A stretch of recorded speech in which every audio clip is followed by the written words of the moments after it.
Hello and thanks for watching. I've gathered together all the ramp angle versus speed data so that I can show you how to make a graph and answer the hypothesis about how these two things are related. Let's jump right in.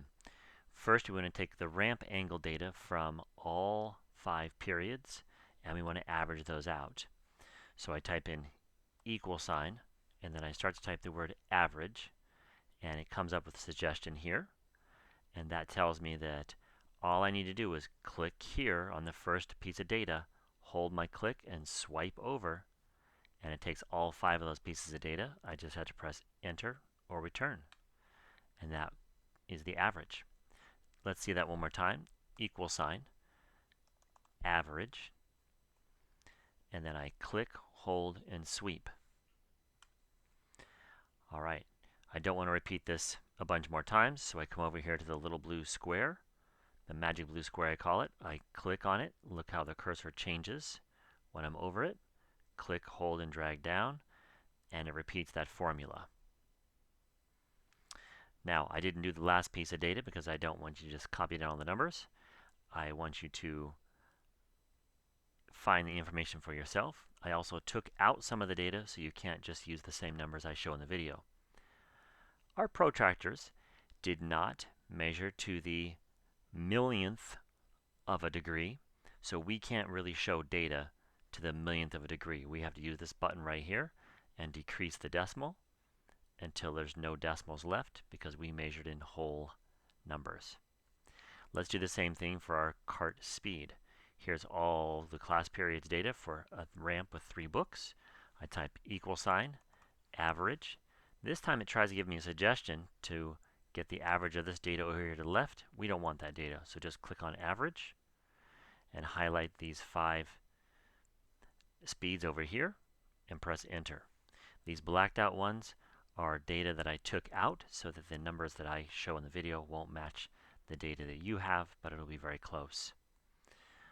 One more time, I'll type average. I'll take this one here, not the suggested one, grab that data, and press enter, and then again, I'm going to go to the little blue square and copy the formula down. Like we said before with the protractors, our stopwatches only measure to the nearest tenth, so our speeds can only go to the nearest tenth as well, and we decrease the decimal so that it looks like this. Now we have the ramp angles and the speeds. To remind ourselves of that, we're going to just copy this and paste it there. We're going to copy this and paste it there and make it so we can see that. That doesn't do anything for us on the graph, it just makes it easier to understand what the data is. I'm going to highlight both columns of data. I'm going to go to the Insert Chart button or the Insert and Chart menu. It tries to guess the right kind of graph for us, but it's totally wrong in our case. So we come to the top of this chart editor over here and we change it to something called a scatter plot or a scatter chart. It takes the ramp angles and uses them as the x coordinates. It uses the speeds as the y coordinates. But it looks great. It's not totally done though. We need to come over here to customize, and we're going to go to the chart axis and titles and give it some titles. Here's a great shortcut. Go to the chart title first, and we can just copy and paste ramp angle versus speed right out of the title and paste it over here.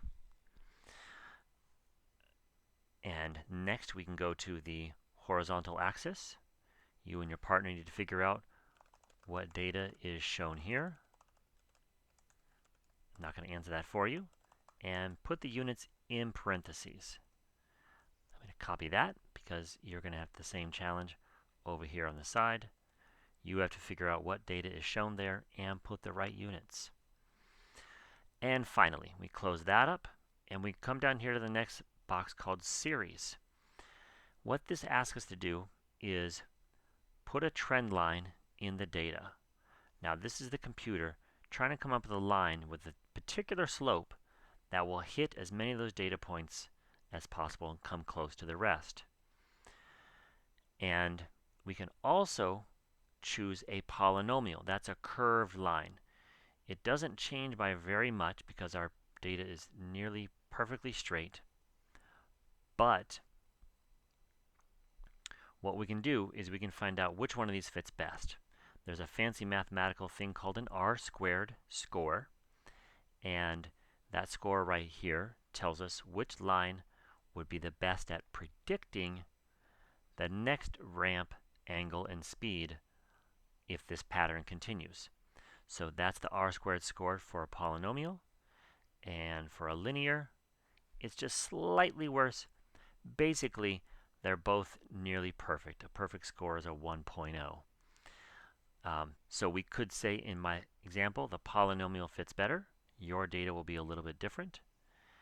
And your job now is to close out the chart editor.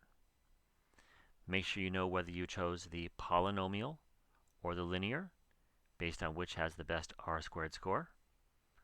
Close that out. You're going to click the share button. Get the shareable link right here. It's already copied to your clipboard. Go back over to the Google form and you will paste in the link right down here where it asks for the link. Thanks for watching.